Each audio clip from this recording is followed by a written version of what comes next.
région Auvergne-Rhône-Alpes vous présente Lyon Business.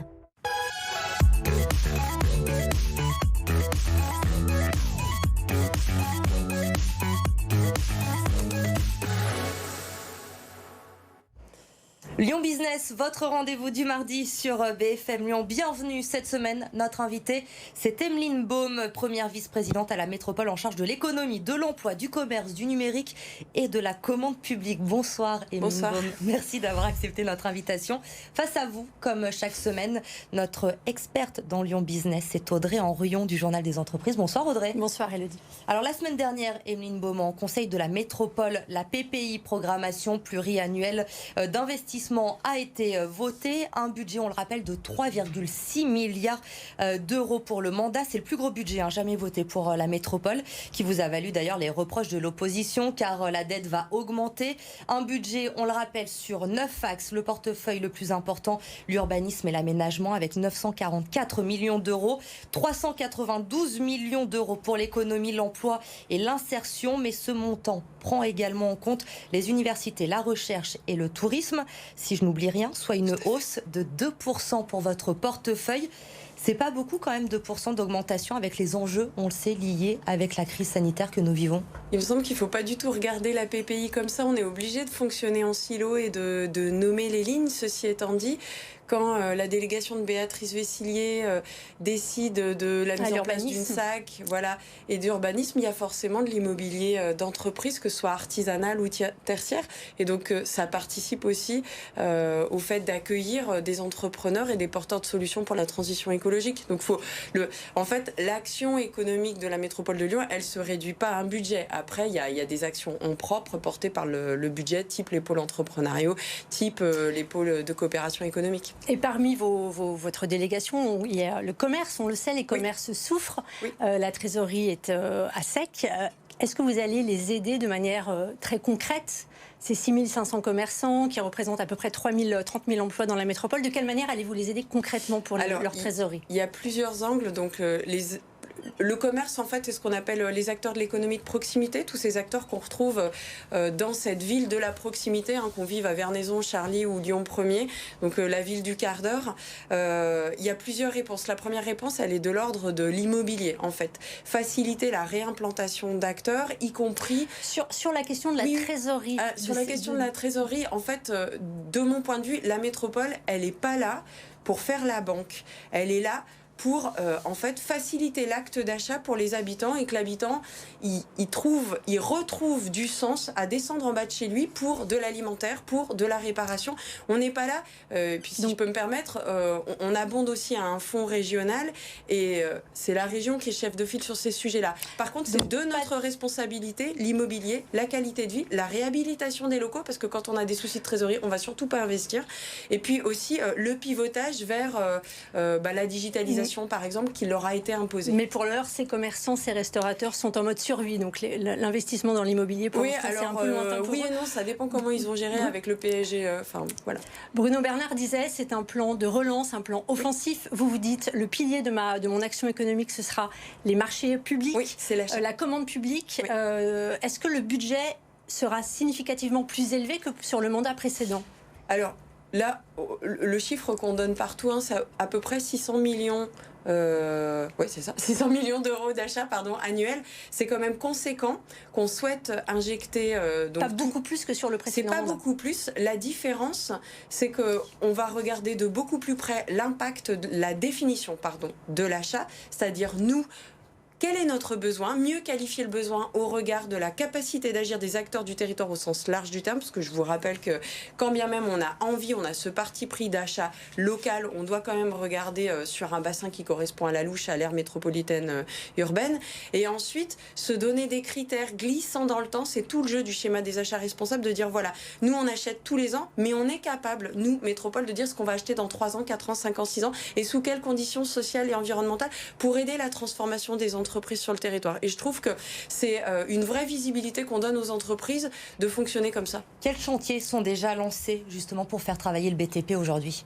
À peu près tous les chantiers que vous voyez là, la suite sur le Confluent, la Part-Dieu, la ZAC des Gratte-Ciel par exemple, tout ce que vous observez au quotidien.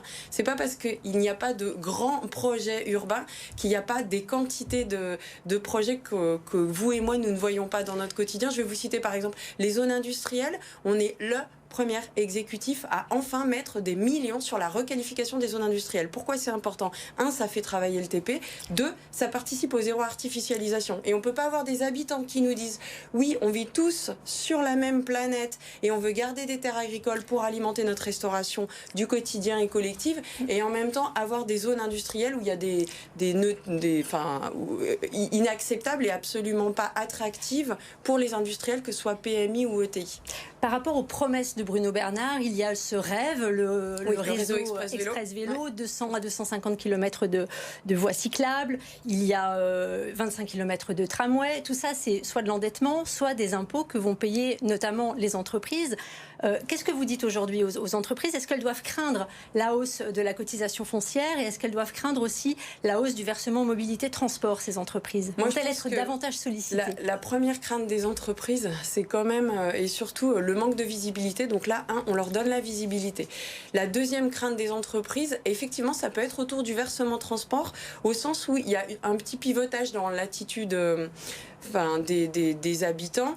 Je rappelle que Bruno Bernard a pris soin, et pareil, c'est le premier exécutif du Citral qui l'a fait, de créer ce fameux collège d'entreprises au sein du Citral. Donc je pense qu'il est en dialogue direct avec les entreprises là-dessus. Sur la CFE, je pense qu'il n'y a pas énormément de crainte à avoir. Et puis, j'aurais tendance à dire... La cotisation foncière des entreprises. Pardon, excusez-moi. Je rappelle que quoi qu'il arrive, c'est bien le gouvernement et l'État qui prend la décision de pouvoir nous laisser la possibilité d'exonérer ou de limiter la CFE. C'est ce qui s'est passé d'ailleurs post-premier confinement. Un mot encore sur les entreprises et votre capacité à renouer le dialogue avec ces entreprises.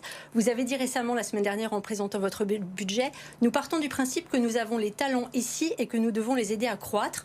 En gros, nous ne cherchons pas à piquer des entreprises aux autres territoires, mais à cultiver celles qui sont ici. Est-ce que les entreprises à Lyon sont devenues infréquentables? Est-ce que le mot création de richesse, c'est devenu un gros mot? Ah non, pas du tout. Là, ce que j'ai voulu dire, c'est tout l'inverse, c'est dire qu'on a des hommes et des femmes qui entreprennent. On a des collaborateurs dans ces organisations socio-économiques, ici sur notre territoire, qui sont inventifs, qui sont créatifs, qui sont porteurs de solutions pour la transition écologique. Et donc, au contraire, aidons-les à croître. Je rappelle qu'on a toujours... Mais sans en attirer d'autres. Voilà, le sujet, c'est de dire... Permettons aux jeunes qui sont à l'université aujourd'hui de trouver un emploi ici qui a du sens. Permettons aux indépendants qui sont obligés de pivoter et peut-être de recréer une autre entreprise ou de redevenir salariés ou collaborateurs, de trouver une activité qui a du sens. Après, qu'il y ait des organisations extérieures qui arrivent parce qu'il nous manque un petit bout sur la chaîne de valeur, pourquoi pas. Mais c'est vrai que la responsabilité de la métropole, la responsabilité de Bruno Bernard, c'est de permettre aux habitants du territoire d'avoir une forme de revenu et de trouver du sens à leur vie. Dernière question, selon les informations de nos confrères Médiacité, des largesses ont été accordées à GL Events, alors pas forcément sous votre mandat, mais en partie, 800 000 € d'exonération de loyer pour le centre des congrès. Le site d'investigation parle également d'une ristourne de 6 millions d'euros de loyer pour Eurexpo. Est-ce que vous confirmez ces chiffres? Est-ce que vous avez Alors moi, je ne parlerai pas de largesse, je dirais juste, alors c'est public, pour le centre des congrès, c'est tout à fait public. On a voté un avenant en décembre, donc j'invite chacun et chacune des téléspectatrices et téléspectateurs à aller lire. Donc c'est pas une largette, c'est juste comme n'importe quelle activité. 800 000 € sur un loyer de 1 million d'euros. Comme n'importe quelle activité qui a fait l'objet d'une fermeture administrative. Ce serait un autre opérateur, peut-être que votre collègue n'aurait pas investigué de cette façon-là. Le sujet, il n'est pas du tout là. Le sujet, c'est quelles sont les aides économiques nationales qui ont ou pas j'allais dire des conditionnalités environnementales et sociales. Ensuite, pour ce qui est de la CEPEL et de Rexpo, pareil, c'est fermeture administrative. Je rappelle que c'est une association qui est en dialogue avec cette société d'exploitation et que dans cette association, il y a la Chambre des métiers, le MEDEF, la CPME. Donc j'invite aussi toutes celles et ceux qui se posent des questions à poser la question aussi aux fédérations de professionnels. Mais la métropole de Lyon est propriétaire. Mais la métropole de Lyon est propriétaire. On a appliqué, pour moi ce ne sont pas des largesses, on a appliqué juste la loi, ils n'ont pas pu travailler, c'était fermé. Evelyne Bobin, un dernier sujet que j'aimerais qu'on évoque ensemble, c'est l'info de la semaine dans Lyon Business. Stanislas Guérini, vous l'avez très certainement entendu, le délégué général de La République En Marche, qui propose un prêt de 10 000 € à tous les jeunes entre 18 et 25 ans, qu'ils soient étudiants ou non, et quel que soit le revenu de sa famille, un prêt à taux zéro, sans condition d'usage. Les jeunes auraient 30 ans pour le rembourser dès qu'ils atteindraient un revenu brut de 1 800 € par mois. Alors a priori, cette idée a peu de chances d'aboutir, puisqu'on sait qu'Emmanuel Macron conditionne le versement d'argent à un travail ou à une formation. Il a d'ailleurs refusé le RSA pour les jeunes, le chef de l'État. Le RSA pour les jeunes, justement, vous y étiez favorable. Oui. Bruno Bernard l'avait fait la demande. Et vous avez décidé à la métropole, justement, d'expérimenter un revenu de solidarité jeune. Pour qui ?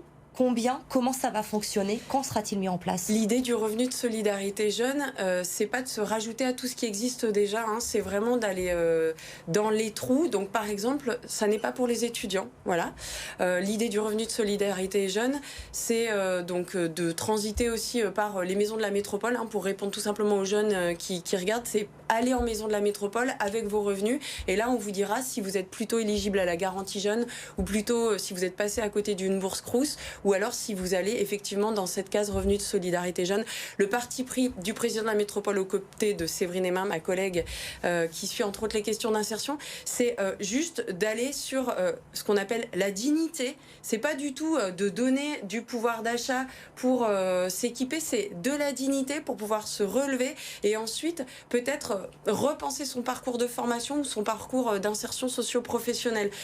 Le message là qu'on veut faire passer avec ce revenu de solidarité jeune, c'est de se dire il y a des recruteurs sur le territoire industriel qui ne trouvent pas chaussures à leurs pieds. Et de l'autre côté, on a des jeunes qui sont dans une situation de précarité qui fait qu'ils ne peuvent même plus envisager des formations courtes, ils ne peuvent même plus envisager de prendre le bus pour aller à l'autre bout de l'agglomération pour trouver du travail. Donc c'est vraiment le coup de pouce pour se remettre debout, nous l'espérons toutes et tous, mais c'est vraiment ça. Et j'invite le gouvernement à réfléchir à cette question du RSA. Et il sera expérimenté dans les prochains mois, Bruno Bernard nous l'a dit la semaine dernière sur ce plateau. Merci beaucoup, Evelyne Baume. Merci Audrey, on se retrouve la semaine prochaine, restez avec nous. L'info se poursuit sur BFM Lyon. Très belle soirée.